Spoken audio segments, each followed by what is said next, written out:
Can you draw such lines in MS Word with the help of shortcut keys?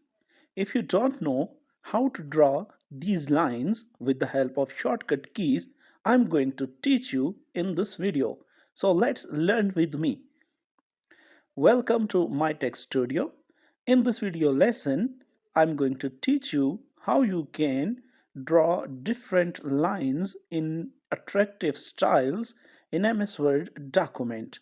There are some shortcut keys which will help you to draw lines in MS Word. To draw a single line, type dash 3 times from your keyboard and press the enter key.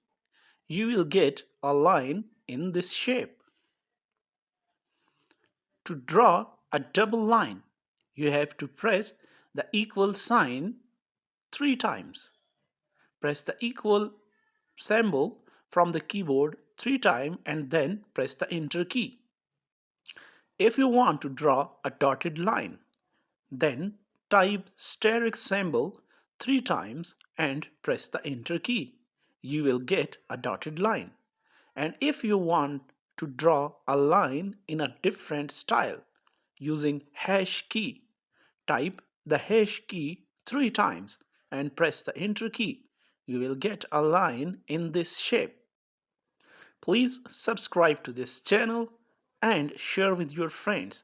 Thanks for watching. Take care and goodbye.